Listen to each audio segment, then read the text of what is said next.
आज का हमारा टॉपिक है डिफरेंशिएशन। डिफरेंशिएशन क्या होता है? डिफरेंशिएशन जो है आपका सबसे बेसिक टॉपिक होता है जब आप 10th से 11th में जाते हैं। तो वहाँ पर क्या होता है ना कि आपको एक ये जो टॉपिक है ये एक नया टॉपिक आपको दिखाई देता है। तो इसके बारे में जो हम पढ़ेंगे वो सारे बेसिक चीज़ें पढ़ेंगे। तो सबसे पहले हम पढ़ते हैं कि इसकी डेफिनेशन क्या होती है। डिफरेंशिएशन का मतलब एक्चुअली क्या होता है कि डिफरेंशिएट करना, यानी कि छोटे छोटे टुकड़ों में उसको डिवाइड कर देना। ठीक है, तो डिफरेंशिएट का मतलब क्या होता है कि छोटे छोटे टुकड़ों में उसको डिवाइड कर देना। यानी कि हम अगर मैथ्स की लैंग्वेज में बात करें तो डिफरेंशिएशन का मतलब होता है कि हमें एक फंक्शन को, ठीक है, तब तक आपको डिफरेंशिएट करते जाना है जब तक उसकी वैल्यू ज़ीरो नहीं हो जाती, या फिर क्वेश्चन के अकॉर्डिंग जैसे पूछा जाता है हम उसके अकॉर्डिंग वैसे ही उसे सॉल्व करते हैं। तो डिफरेंशिएशन एक्चुअली डेफिनेशन क्या है कि differentiation is a method used to compute the rate of change of a function fx with respect to its input x। what it mean कि rate of change का मतलब differentiation is a method कि एक method है used to compute, क्या compute करने के लिए, the rate of change। ठीक है, what is the rate of change? Rate of change होता है फंक्शन का कि जब हम कोई भी डिफ्रेंशिएट करते हैं या कोई भी चीज़ को हम डिफ्रेंशिएट करते हैं या फिर उन चीज़ों को तोड़ना शुरू करते हैं तो उसकी चेंज जो है, रेट जो है वो चेंज हो जाती है। फॉर एग्जांपल की अगर मैं बात करूं कि अगर आपके पास कोई भी एक फंक्शन है, फॉर एग्जांपल कि y जो है आपके पास एक fx फॉर्म में है, ठीक है, तो y को जब मैं जो इसको डिफरेंशिएट करूंगी इसका मतलब है वो कुछ ना कुछ रेट में जो है चेंज होगा। वो अगर आपका फंक्शन x की फॉर्म है इसका मतलब वो x के रिस्पेक्ट में चेंज होगा। अगर फंक्शन कोई और फॉर्म में है तो कोई और फॉर्म में चेंज होगा। तो उस चेंज होने का फंक्शन को हम क्या लिखते हैं कि हमने चेंज किया कि पहले dy को, इसलिए मैंने dy लिखा, फिर मैं किसके रिस्पेक्ट में चेंज करी हूँ, dx की फॉर्म में, तो उसमें मैंने dx लिखा। ठीक है, तो dy का मतलब एक्चुअली क्या है कि ये रेट ऑफ चेंज हुई है। ठीक है, चेंज इन अ y, ठीक है, चेंज इन y की फॉर्म। और सेम है dx का मतलब है कि वो भी चेंज हुआ है तो चेंज इन अ x की फॉर्म। ठीक है, तो ये जो चेंज होना होता है इसी को ही हम क्या कहते हैं, डिफरेंशिएशन का रेट ऑफ चेंज कहते हैं। This is a rate of change. हमें ये पता लगता है कि हमें किसका रेट चेंज करना है, y का कि x का। ठीक है, तो जैसे क्वेश्चन में आपको बोला जाएगा, उसने बोला कि of a function, it means fx, of a function fx with respect to input x का मतलब नीचे क्या है। ठीक है, यानी किसकी रिस्पेक्ट में हम उसे चेंज करें, x के रिस्पेक्ट में चल रहे हैं या फिर कोई रेडियस है r की फॉर्म में चेंज कर रहे हैं या फिर कोई और वेरिएबल फंक्शन है जिसकी फॉर्म में हम चेंज करना उसको चाहते हैं। तो ये बेसिकली एक डिफरेंशिएशन की एक क्या है, डेफिनेशन है कि हमें क्या करना है कि डिफरेंशिएशन जो है वो एक मेथड है use to compute the rate of change, it means dy या dx, ठीक है, of a function, it means fx with respect to x। With respect to f का मतलब क्या है कि जिसके सेट में आप चेंज करना चाहते हैं उसका डिफरेंशिएशन आपका 1 होगा। फॉर एग्जांपल कि अगर मैं लिखूं यहाँ पर कि fx फंक्शन या फिर कह लो y का जो फंक्शन है वो आपका जो है x है। ठीक है, अगर मैं यहाँ पर dy अपॉन में dx करूँ तो dy अपॉन dx की वैल्यू क्या होएगी, 1 होएगी, क्योंकि मैंने अभी बताया ना कि dx की फॉर्म में अगर कोई भी आप डेरिवेटिव कर रहे हो तो उसका जो रिलेटेड फंक्शन होता है वो आपका 1 होता है, राइट। तो अब हम इसे क्या करते हैं, इसे हम फर्स्ट प्रिंसिपल के थ्रू मेथड से पढ़ते हैं। फर्स्ट प्रिंसिपल मैंने ये बताया है कि जब आपको डिफरेंशिएशन स्टार्ट करना है और उसका बेसिक रूल जानना हो, ठीक है, तो वहाँ पर हम फर्स्ट प्रिंसिपल का यूज़ करते हैं। फर्स्ट प्रिंसिपल का रूल क्या होगा, तो वो होगा बाय, हम जब इसे फर्स्ट प्रिंसिपल के रूल से जानेंगे तो उसका एक फॉर्मूला होता है। फॉर्मूला क्या होता है, बेसिकली जो आपका dy/dx चेंज है, ठीक है, यानी इसी को निकालने का एक फॉर्मूला है कि वो क्या है, वो है आपके पास limit h approaches to 0, okay, function is a fx plus h minus fx upon h। ठीक है, this is a basic formula, ठीक है, to calculate the differentiation value of any function. Okay, so if we have given that, ठीक है, example के through मैं समझाना चाहती हूँ कि अगर आपके पास क्वेश्चन में fx दे रखा है, मान लो कि x प्लस 1 है, ओके, x प्लस 1 है, अगर मैं इसे दूसरे मेथड से समझाऊं तो वो बेसिक चीज़ नहीं कहलाएगी। बेसिक चीज़ होती है पहले हम फर्स्ट प्रिंसिपल से निकालना सीखेंगे कि वो निकलती कैसे है वैल्यू, उसके बाद हम दूसरे मेथड पे जाएंगे, राइट। तो उसके पहले सबसे पहले हमें क्या करना है, हमें इसी फॉर्मूले को ही फॉलो करना है। इसका मतलब जो है ये जो फॉर्मूला अगर मैं फॉलो करूँगी तो इसी से ही मेरा dy अपॉन dx की वैल्यू निकल कर आ जाएगी। तो सबसे पहले देखो फॉर्मूले में क्या है कि लिमिट है h अप्रोचेस 0, इसको अभी साइड में कर देते हैं।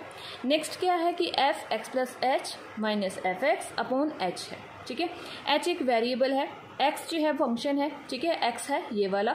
अगर मुझे देखो fx प्लस x चाहिए और fx चाहिए, fx तो है मेरे पास, ये तो मेरा क्या है, ये फंक्शन तो मेरे को गिवन ही है ना, तो इसी का मुझे डेरिवेटिव निकालना है। लेकिन मुझे क्या चाहिए, एफ एक्स प्लस एच चाहिए। इसका मतलब है कि मुझे एक फंक्शन को अगर दूसरे फंक्शन में पुट करना हो, जो आपने रिलेशन फंक्शन में एक्चुअली पढ़ लिया होगा, तो उसी में भी क्या होता है कि कोई एक फंक्शन दे रखा है और अदर फंक्शन अगर उसमें पुट करते हैं तो यहाँ पर क्या आ जाता है, X plus H plus one आ गया। ठीक है, सेम है अगर यहाँ एक्स स्क्वायर दे रखा होता तो एक्स प्लस एच का होल स्क्वायर हो जाता।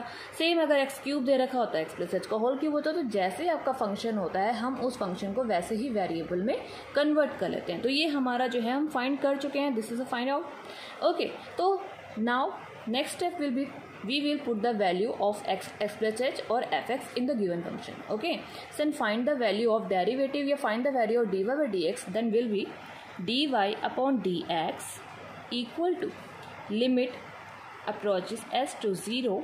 ठीक है, एफ एक्स प्लस एच जो मैं ऑलरेडी निकाल चुकी हूँ, जो x plus H plus one आया है, तो हम इसे ब्रैकेट में ही कन्वर्ट करके रखेंगे क्योंकि अभी मुझे सॉल्व नहीं करना है, सिर्फ वैल्यू को पुट करना है। और एफ एक्स की वैल्यू क्या है, एक्स प्लस वन है, अपॉन में क्या है, एच। ठीक है, इस एच का तो मैं कुछ नहीं कर सकती, ये तो मुझे क्वेश्चन में गिवन है, तो मैं एज इट इज लिखूंगी इसे।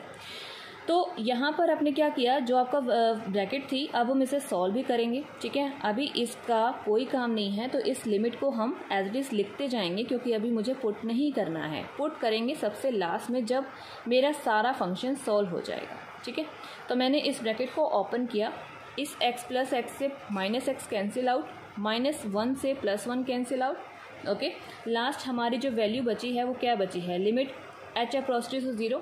ठीक है, तो ये हो गया एच अपॉन में एच। ठीक है, अगर देखो क्वेश्चन में अगर कोई भी फंक्शन में इस टाइप से कोई वैल्यू आपकी आती है, एच अपॉन एच बच गया, तो अगर क्वेश्चन में ये तो सिंपल ये आपका कैंसिल आउट हो जाएंगे। ठीक है, तो वो आपके पास क्या बचेगा, वन। अब मेरे पास जो है एच की वैल्यू यहाँ 0 थी। अब आप सोचेंगे कि एच अपॉन एच आया था, मैंने लिमिट पुट क्यों नहीं की। लिमिट पुट मैंने इसलिए नहीं की है क्योंकि मुझे नीचे एच दे रखा है और जो ऊपर से एच आता है उनको पहले मुझे कैंसिल आउट करना होता है, उसके बाद ठीक है जो आपका फंक्शन बचता है उसी फंक्शन को मुझे सॉल्व करना होता है, राइट। तो यहाँ पर क्या होता है कि अगर मुझे कोई फंक्शन है, जैसे कि यहाँ ऊपर एच ऑलरेडी यहाँ पे कट कुटा के सब बाहर आ गया, नीचे भी एच था तो ये कट गया, सिंपल आपका आंसर आ गया क्या। अब इसमें कोई एच तो है नहीं, तो लिमिट तो मैं कहीं पुट कर ही नहीं सकती, इसका मतलब मेरा जो आंसर होगा वो क्या आ जाएगा, वन आ जाएगा, सिंपल। ठीक है, इसमें मुझे लिमिट पुट करने की कोई भी ज़रूरत नहीं पड़ी। लेकिन अगर मैं इसे दूसरे एग्जाम्पल से आपको समझाऊं, ठीक है, ये तो सिंपल था कि एक लीनियर फंक्शन मैंने उठाया था और इसी को मैंने यहाँ पे पुट कर दिया और उसके बाद वैल्यू मैंने निकाल दी। अगर मान लो कि दूसरा एक फंक्शन होता है, मैं एक बार क्वेश्चन दिखा देती हूँ आपको। यस, मेरे पास मान लो कि ये वाला फंक्शन है, ठीक है, और लिमिट मुझे सेम में ही पुट करनी है। तो इसका मतलब है कि अगर मैं यहाँ से x प्लस एच निकालूँ तो वो मेरा क्या आ जाएगा, x प्लस एच का होल स्क्वायर आ जाएगा, यही आ जाएगा। ठीक है, और इसे मैं जब मैं लेट पुट करूँगी यहाँ पर लिमिट में कि लिमिट h अप्रोचेस टू 0, ठीक है, एफ एक्स प्लस एच यानी कि x प्लस एच का होल स्क्वायर, ओके, माइनस का एफ एक्स यानी एक्स स्क्वायर अपॉन में एच। ये फॉर्मूला मैं वही अप्लाई कर रही हूँ जो ऑलरेडी मैं पहले बता चुकी हूँ। ठीक है, जो कि आपके पास क्या था, एफ एक्स प्लस एच था, माइनस का एफ एक्स था और डिवाइडेड बाय एच था। वही फॉर्मूला मैंने यहाँ पुट किया है, सिर्फ वैल्यू रखी है मैंने। ठीक है, अब यहाँ लिमिट को जब मैं 0 की वैल्यू पुट कर रही हूँ तो ये a प्लस बी का होल स्क्वायर खुलेगा, जो भी ब्रैकेट्स हैं you have to open it. ठीक है, after that you have to solve this value. तो a प्लस बी का whole square it means a square plus b square plus 2ab and minus का X square only X square we will put there. ठीक है, and divided by H. ठीक है, after that we will solve this brackets H square plus 2xh, it mean we will take the common value of h from this bracket and remaining bracket will be that h plus में 2x and divided bye h। ठीक है, और यहाँ पे limit क्या है h की कि वो 0 है। h प्लस 2x का मतलब है कि अब देखो इस वाले फंक्शन में और जो पहले वाले क्वेश्चन था उसमें क्या ही डिफरेंस आया है। पहले वाले क्वेश्चन में यहाँ पे सारा h कट गया था, ठीक है, और वहाँ पे सिर्फ वैल्यू 1 बची थी।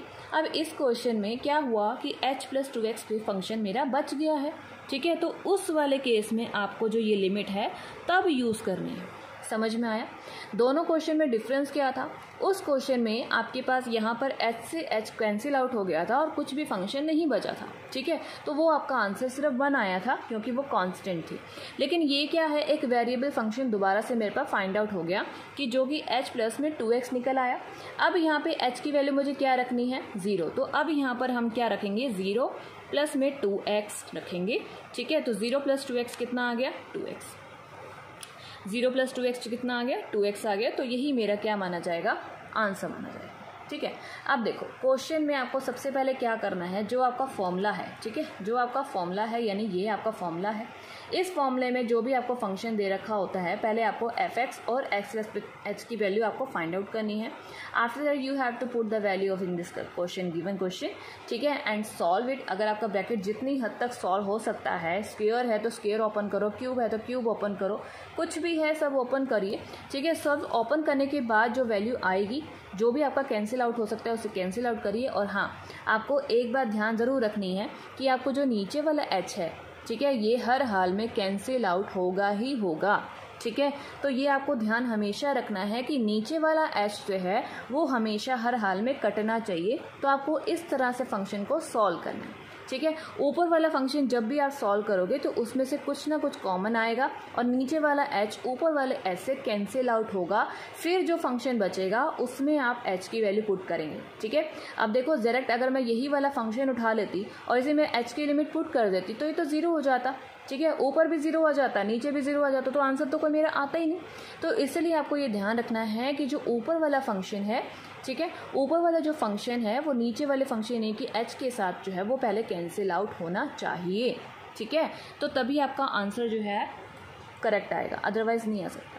तो जो आपने ये स्टेप पढ़े हैं, this is the first principle of your differentiation. अगर आपका एक बेसिक चीज़ है, ठीक है, बहुत ही बेसिक चीज़ है, पहले आपको डिफरेंशिएशन करने के लिए फर्स्ट प्रिंसिपल को सीखना होता है, उसके बाद ही आप आगे स्टेप को पढ़ सकते हो, ठीक है। अब मेरे को ये लगता है कि जो मैंने बेसिक चीज़ें वो बहुत मैंने कंफर्म बताई है, दोनों एग्जांपल से बताई है कि किस केस में आपको h की लिमिट पुट करनी चाहिए और किस केस में आपको h की लिमिट पुट नहीं करनी चाहिए। ये दोनों ही बेसिक चीज़ें हैं, दोनों ही एग्जाम्पल के साथ आपको समझाया गया, ठीक है। लगी हो तो प्लीज़ सब्सक्राइब और लाइक कर दीजिए।